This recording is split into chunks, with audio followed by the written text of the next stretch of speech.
Welcome to Last Night in Basketball. I'm Jarrett Dubin. This is the best version of Jarrett Allen that we've ever seen. Particularly since Evan Mobley went down in early December, Allen and Donovan Mitchell have been absolutely carrying the Cleveland Cavaliers. Since December 8th, Allen is averaging 16 points, 11.9 rebounds, 3.6 assists, 1.1 steals, and 1.1 blocks per game. He has been absolutely dominating, and the Cavaliers are benefiting from his insanely high level of play. There are three keys to what Allen's been doing lately: pick and roll defense, help defense, and playmaking. We should start with the pick and roll because that's the biggest thing that he's doing. Allen's always been really good defending ball screen actions, but this year he's actually been the single best pick and roll defender in the league. But the most encouraging thing is that Allen's actually doing things differently this year than he has in the years past. Only 48.1% of opposing ball screens have seen Allen play in the drop. That's still the area of pick and roll defense where he's at his best, but it's not the only thing he does anymore. These days, you might find Allen defending pick and rolls in multiple different ways on the same possession. You can see him defending a double screen here, drop down to try to contain Brook Lopez on the roll, recover back to Bobby Portis. Then on the side pick and roll, he ices it, recovers and plays Portis one-on-one, forces a kick out to Campaign, who misses a three on the wing. Look at everything Allen does on this possession against the Magic. He jumps out to the level of the screen against Paolo Banchero, recovers to Wendell Carter on the roll, ices the side ball screen, prevents Carter from shooting from the wing, then switches onto Banchero and gets a good contest to force a miss. It's the same thing here against the Hawks. First, he contains the screen by playing in the drop.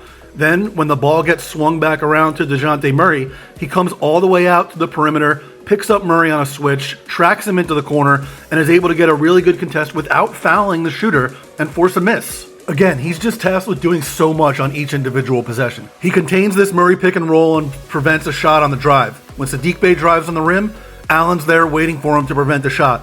And when Murray gets the ball on the wing, Allen's still there lurking as a help defender, and Murray has to take a pull-up instead of driving. That brings us to his help defense, where Allen has once again been elite. He ranks in the top 10 out of 51 defenders who have helped 250 plus drives this season in terms of points per direct drive allowed. The way he's able to block players on the drive at the rim without fouling them is just unbelievable. There are definitely players who are willing to challenge him in the basket, but given how good he is at protecting that area immediately out of the rim, they probably shouldn't be. It typically doesn't work out very well for them at all. That's why a career low 34.2% of the drives against Allen as a help defender have resulted in a shot near the basket. Far more often, they're turning into pull-ups, they're turning into kickouts, and they're turning into turnovers because Allen's able to get his hands on the ball and take it away from the opposing team. All of this has helped Cleveland rank third in the NBA in defensive efficiency since Mobley went down around a month and a half ago. Allen is the big reason why.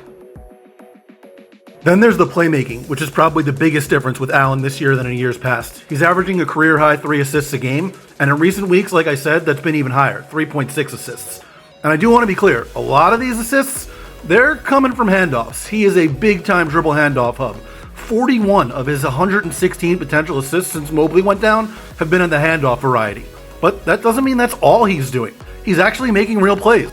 One of the best and most impressive ways his passing has improved is with his ability to spot backdoor cutters. Obviously, Allen is a very tall man, and the Cavaliers are able to weaponize that by giving him the ball at or near the top of the key, around the elbows, and just trusting that he's going to be able to find the open man when they're able to cut backdoor against their opponent. In addition to that size, Allen's also got great touch. He seems to have really good feel for how much loft he has to put on the ball, or not, in order to get the pass to where he wants it to go. For a team that desperately needs an added dose of playmaking right now with both Mobley and Darius Garland out, that's really big. But maybe the biggest area of growth that we've seen from Allen is his ability to make plays on the move. This isn't something that he's been asked to do all that often throughout his career, but in recent weeks, both as a pick and roll dive man, as a short roll man, he's been able to catch, gather himself, read multiple layers of defense, and find an open man on the perimeter.